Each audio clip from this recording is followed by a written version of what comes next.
Welcome to my first book review. Was that good? Welcome back to another episode of Psycosmos. Today, we're going to do a book review, our first book review, as mentioned. It is going to be 12 Rules for Life by Jordan B. Peterson. An Antidote to Chaos. An Antidote to Chaos. Now, if you haven't heard of Jordan B. Peterson, he's actually been very popular in the news in the last couple of years. He is a professor at the University of Toronto, I believe. I don't know if he left that position yet. Yeah. Whatever the case may be. He's a clinical psychologist. He's a clinical psychologist. He wrote a book for 12 Rules for Life. It's actually making a lot of ground. It was also banned in New Zealand for some reason. Oh, yeah, one of those bookstores, yeah. Yeah, so Jordan B. Peterson is a very interesting man, and he speaks a lot about somewhat controversial topics these days, which has given him a brand for like the alt-right and things of that nature. I can assure you, after listening to hours and hours and hours of his lectures online and also reading his book, that is not the case. He's just a man of truth, and he wants to get his message across. So 12 Rules for Life. I just want to quickly go through the 12 rules that he has in here, and then we'll be discussing we all read the book. We'll be discussing the best rule in our... We're supposed to read it? We'll discuss the best rule in our opinion. So, rule number 1 is stand up straight with your shoulders back. This rule is basically about, it's actually more scientific than anything else. It's about the chemical response that you get, regardless of if you're a man or a woman, when you stand up straight. There's a lot of science kind of in that chapter, but basically what it says is there actually is a correlation between being more confident and more humble, along with standing up straight with your shoulders back and being able to also metaphorically take on the world. Even if you're vulnerable. Rule number 2, treat yourself like someone you are responsible for helping. We've all been there at some point in life when we are taking care of somebody, but if you really think about it, sometimes we take care of those people better than we take care of ourselves, and that's kind of in a sense, it's a hypocrisy that he is pointing out in that chapter. Rule number 3, make friends with people who want the best for you. That's just basically saying cut toxic people out of your life. Rule 4, compare yourself to who you were yesterday, not to who someone else is today. That's basically saying don't worry too much about what other people have going on. You need to worry more about what you have going on as an individual. Rule 5, do not let your children do anything that makes you dislike them. In other words, don't let things go on in the present that could become problems later down the line in the future. Make sure you tackle those problems as they come to you head on. Don't just procrastinate and wait on those. Number 6, set your house in perfect order before you criticize the world. Very important rule. This one is basically just saying, hey, if your life is a mess, you really don't have the justification to be able to say that you're right about opinions about other people, or to be able to make extremely strong statements that you feel are correct if you have a lot of chaos running in your life, and if some of that is your fault. Like he uses the example of cleaning up your room and having your house be in perfect order, and that's totally true. You can't justify judging the world if your life isn't the best that it could possibly be. If you're lazy and detriment to society, then you really don't have the best sense of what's best for the world. Pursue what is meaningful. Rule 7, not what is expedient. This pretty much just means don't look externally for happiness. Look internally and find your own meaning, and then chase that and have that run the direction that you go. Rule number 8, tell the truth or at least don't lie. Very important, and I'm going to be talking about that one. That one's my personal favorite. It touches upon how we are able to easily justify lies in our own mind, and then they get applied to the real world based on the actions that we do. How they get bigger. And how they get bigger, and how unhealthy that is. Rule 9, assume that the person you are listening to might know something you don't. Very important rule as well. Talks about how everybody pretty much knows something that you don't, and you should be trying to get as much information as possible and learn from people. And how to not listen to respond and instead actually listen to what they're saying. In other words, don't argue with people. Try to figure out where you can have common ground and learn more from others. Rule number 10, be precise in your speech. This is absolutely... I know. It's a good time for that one. Yeah. This is absolutely important and imperative, because if you really want to get your point across, and that's kind of your main goal at the end of the day, then you really need to work on how you communicate. Rule number 11, do not bother children when they are skateboarding. Leave kids alone. Rule 12, pet a cat when you encounter one on the street. Always spread love. That's essentially what he's saying in that chapter. Yep. For me, it's 1 and 10, I would say. All right. Well, why don't you start us off? Oh, that's right. Number 1 is the start of the list. Oh, man. What's the exact wording for number 1 again, Matthew? Stand up with your shoulders back. What is it? Stand up straight with your shoulders back. Yeah, stand up straight with your shoulders back. Yes.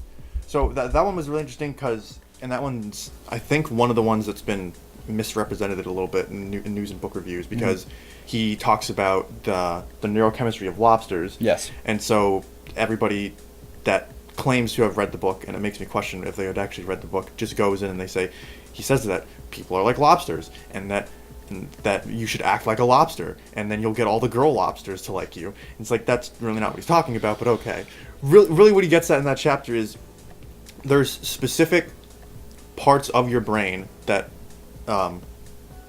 involve chemical productions and hormone productions, and that these same mechanisms that affect how you feel and about how you sort of gauge yourself in terms of your place in like social hierarchies, that these mechanisms are so old and so deep in your brain that lobsters have these have these very, very similar base mechanisms, and they've been around for millions and millions of years, virtually unchanged. And the connection between that chemical process and your posture and the way you walk and the way you present yourself and the confidence you exude has a correlation between how you feel. So then a lot of people, again, they made the connection that he's saying that people are basically like lobsters, or that their neurochemistry is almost exactly the same, and all these other ridiculous things. And no, what he's just getting at is, if there's a hormonal process in an animal that we share, even if it's different, and you can pinpoint exactly what those processes do, which is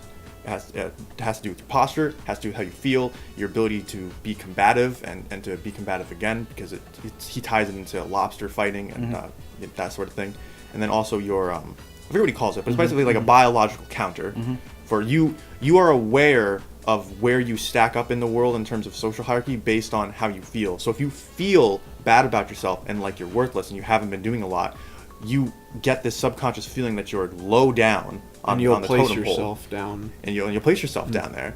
And he's getting at, if those mechanisms are there in an animal in a very, very basic way that's been around for millions and millions of years, then that means that process must have been there for even more millions and millions of years ago. And if that's the case, then this process that we have inside of us goes back just a stupid amount of time ago. And it's very important to know. And not only that, but then you can't say that things like hierarchies are based solely, it's just a pure human invention. We might have recognized it and we might have observed it and put a label on it, but we didn't make up the idea of hierarchies. It's innate. You can observe them in nature. Yeah. And when you can pinpoint down the neurochemistry behind it, it's cool. It lets you see where we came from on a biological perspective, and it shows that even things like social hierarchies that you would assume are just societal constructs have a basis and a root in biology. Very true. What about you?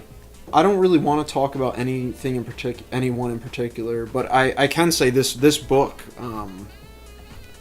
it's been a difficult read for me because just like some of the vocab wasn't there, so I often find myself going and looking up the words and then, rereading the sentence to try and get through it, and also listening to it as well, which has been excellent. But overall, I'd say this is a book that I'm going to reread again and again until I really get it to stick, because there are things in this book that really stand out, especially in Rule 7, pursue what is meaningful, not what is expedient. As you touched on it before, he talks about staying on the straight and narrow path and finding that balance between, boredom and high stress, somewhere in the middle where you're able to grow when you're on that line. That's exactly right. Yeah. My personal favorite rule in this book is rule number 8, right? Rule number 8, which is tell the truth or at least don't lie. The reason that it's critical and important is because I think a lot of people don't understand the importance and the imperative and the pertinence of this rule. Essentially, what Jordan Peterson is saying is, in this rule, so many times in our lives, we essentially lie to ourselves to justify things that go on, whether it's things within our control or things that are not within our control. And he makes the point that it is incredibly unhealthy because you can form a habit of lying to yourself. And I have personally witnessed people who lie to themselves so often that they don't even understand what the truth is anymore, and that can end up being a big killer. In most situations, it can kill your personality, it can kill your ego, it can kill your confidence, your self-respect, anything.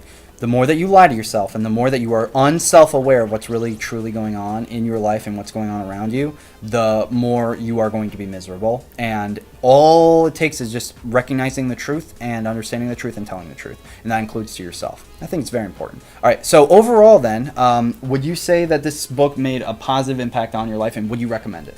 Exponentially, Definitely. yes. I agree. Exponentially. I think to Dan's point, I also had to stop and look up quite a bit of vocab, but I like doing stuff like that. I like learning new words and everything.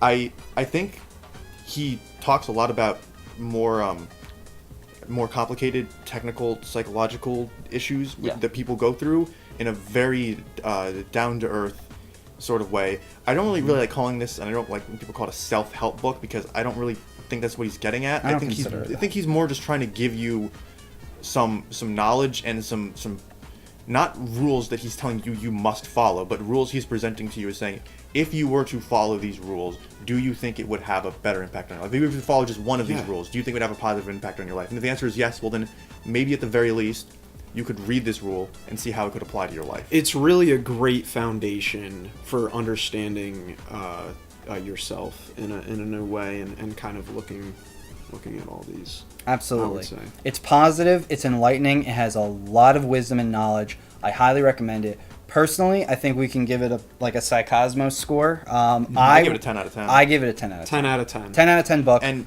absolutely a must read for anybody who is interested in bettering themselves. And one thing I really like about it, I just want to say real quick, because it's a very positive message, but there are lots of parts of it where he doesn't necessarily write about it in a positive way. So not that he's, putting people down or telling you that, I mean, sometimes he does say you have problems, but people do have problems. He's not coming at it as a mean way. He's not saying you are a flawed, awful person and only my book is going to help you be better. He's saying you are flawed, we are all flawed, I am flawed, we all have problems, we all have issues that we can work on, which sounds pretty standard. But then I think what's different about Jordan Peterson that people like is he is not afraid to tell you that the world is awful and terrible, tragic, and you are also not very great yourself, right? And that nothing is, that you realizing that or you thinking the right things isn't going to change it. It's about what you do and what you say with your life. Exactly. He gives you a dose of reality, and he does this constantly. This is his style. He gives you a dose of reality, and then he gives you the wisdom and the knowledge that you need in order to recognize the issues that don't line within yourself and the problems that you have, so you can structure yourself better to face society. That's what he does. That's why he's popular. That's why we like him. That's why we like him. Again, I've watched almost every 2-hour long lecture that he has. I've watched his big biblical series. I've watched all his little short clips. I've watched a lot of his, probably close to 40 or 50 hours worth, quite honestly speaking. The man is not a negative Nazi who wants to spread hatred. He's the exact opposite. People to the alt-right. He's the exact opposite. If anything, he's a libertarian. All he talks about is the importance of people in society being responsible, hardworking, striving individuals. Yes. Find a load and carry it. Nothing about that could be a bad message. No. It's literally telling you be the best. You get it even from watching. You can. Even from watching his lectures, you know off the bat that his intentions are good. If anyone wants for people to construe that and make it as if it's not, like, it's a real stretch. If you're under the impression that he's part of the alt-right, then sadly I have to tell you, you've been a little bit I think you should go onto some alt-right message boards, and you should see the kind of things that they say in support, and then see if it matches up with the kinds of things that Jordan Peterson says in support. Because chances are it's not going to match up too well. I don't think I've ever heard Jordan Peterson say the N-word. So that already right there. So ultimately, highly recommend the book. We hope you enjoyed watching this video. We'll leave a link down in the description if you'd like to purchase it on Amazon or any other retailer. It's 12 Rules for Life, once again, by Jordan B. Peterson. We hope you enjoyed. And check out his channel. Lectures. He's really great to listen to. His voice might be a little off-putting to some people because he sounds a little bit like Kermit the Frog, but he's super smart, super eloquent, and he's just really fun to listen to talk. Ultimately, great man, very intelligent, and if you're really on a cruise for self-improvement, he's somebody that you could look up to. Whether you're a guy or a girl, doesn't matter. Thanks for watching.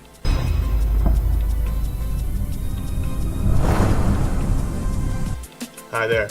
If you, like many fine pandas, and Jeff enjoyed this content, please be sure to like, subscribe, ring that bell, and support us on Patreon, Facebook, Twitter, Instagram, and Snapchat.